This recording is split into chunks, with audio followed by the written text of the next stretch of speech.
Hi friends, welcome to Indian American world. और आज का हमारा वीडियो है Sher Bahadur Deuba wins vote of confidence to become Nepal's next prime minister. बहुत ही अच्छी न्यूज़ है और मिस्टर दोएबा जो है डेफिनेटली मैं कहूँगा कि इंडिया के लिए बेटर हैं।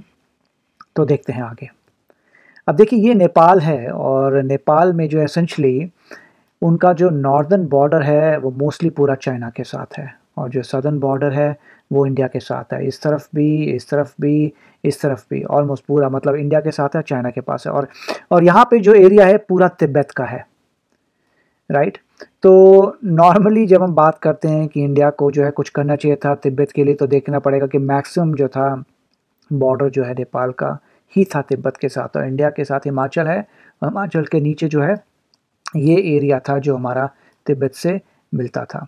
अब वापस आते हैं इस टॉपिक पे। तो देखें, जो नेपाल में 4 मेन पॉलिटिकल पार्टीज़ हैं। एक तो है नेपाली कांग्रेस, जिसमें मिस्टर दोएबा हैं जो अभी जीते हैं, और उसके बाद है एक CPN, communist party of Nepal, ये मिस्टर ओली हैं। इसमें यूएमएल है, ये यूनिफाइड मार्क्सिस्ट लेनिनिस्ट हैं। तो मार्क्सिस्ट जो थे वो जर्मन थे, कार्ल मार्क्स, वो उनकी फिलॉसफी थी कम्युनिज्म की।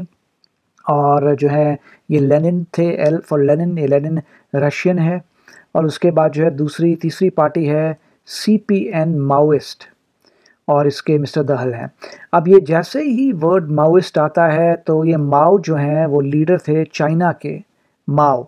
तो बेसिकली ये फिर चाइना का इन्फ्लुएंस यहाँ पे नज़र आता है इस पार्टी में, चाइना की इन्फ्लुएंस, चाइना की पार्टी, चाइना की कम्युनिस्ट पार्टी का, के मॉरल्स का इन्फ्लुएंस।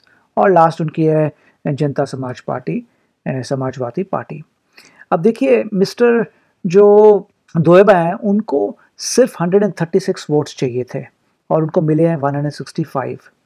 और 83 लोग थे जिन्होंने ऑब्वियसली इनको वोट नहीं दिया, वो मिस्टर ओली के साथ थे मोस्टली। अब उन्होंने एक कंफर्टेबल मेजॉरिटी कर ली है, ऐसे नज़र आ रहा है कि 165 चाहिए, मतलब ले लिए हैं, जबकि 136 चाहिए थे। और जो है इस 165 को लाने में मतलब जो उनकी दूसरी पार्टीज है वो भी उनके साथ मिल गई। इनफैक्ट जो मिस्टर ओली की पार्टी है उनमें से भी कुछ लोगों ने वोट किया होगा मिस्टर दोएबा के फेवर में। और यही बात ये यहाँ कह रहे हैं। उसके बाद जो है इस काफ़ी डिबेट हुआ था इस वोट में, काफ़ी एलिगेशंस आए थे दोनों तरफ से, बैक एंड फोर्थ हुआ था।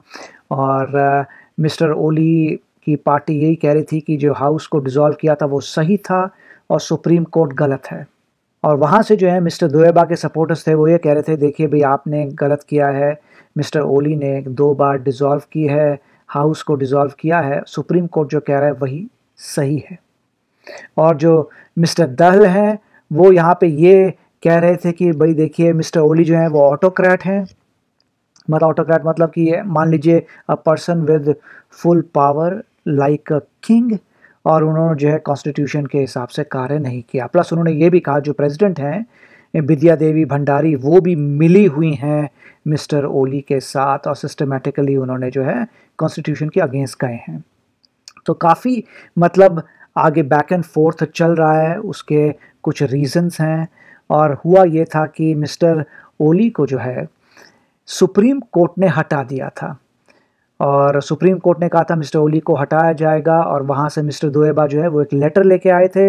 उस लेटर में सपोर्ट था कि देखिए मैं एक गवर्नमेंट फॉर्म कर सकता हूँ, अपनी मेजॉरिटी गवर्नमेंट बना सकता हूँ।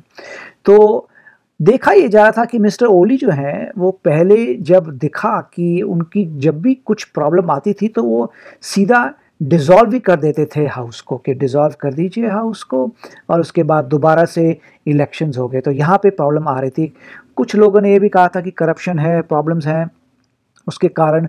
तो उनकी 2 बार डिसॉल्व हुई थी, और जब वो मतलब जब उनका वोट ऑफ कॉन्फिडेंस हुआ था तो वो खुद जो है वोट ऑफ कॉन्फिडेंस में नहीं कर पाए, नहीं सक्सेसफुल हो पाए अपने वोट में। उसके बाद जब वोट ऑफ कॉन्फिडेंस उनका नहीं हो पाया तो मिस्टर दोएबा ने लेटर दी सपोर्ट की, और फिर उन्होंने बोला ठीक है कि हम आपको बना देते हैं इंटरिम प्राइम मिनिस्टर, मगर आपके पास 1 महीना है, उस 1 महीने के अंदर आप अपनी दिखाइए मेजॉरिटी। और उसके बाद ऑब्वियसली मिस्टर दोएबा ने अब जो है फाइनली दिखा दी है कि उनकी वोट ऑफ कॉन्फिडेंस में जीत गए हैं, उन्होंने अपनी मेजॉरिटी दिखा दी है, और अब उनकी गवर्नमेंट बन जाएगी। 1.5 साल तक जो है उनकी गवर्नमेंट रहेगी। और यहाँ पे मिस्टर मोदी जी ने ट्वीट किया है, उनको कॉन्ग्रेचुलेशंस किया है। तो मेरे ख्याल से काफ़ी अच्छी बात है। मिस्टर दोएबा ने भी कहा था कि मैं जो हूँ मेक श्योर करूँगा कि कोरोना वायरस में मैं अच्छी तरीके से नेपाल की पूरी देखभाल करूँ और साथ में जो है सभी आस-पास की जो कंट्रीज़ हैं उनसे दोस्ती करूँ। एसेंशियली वो इंडिया को बोल रहे थे कि हमारी दोस्ती इंडिया से भी होगी। तो काफ़ी अच्छी न्यूज़ थी ये। और अगर आपको वीडियो पसंद आया please like and share and subscribe to our channel. फिर मिलेंगे अगले वीडियो में। Thank you. Bye bye.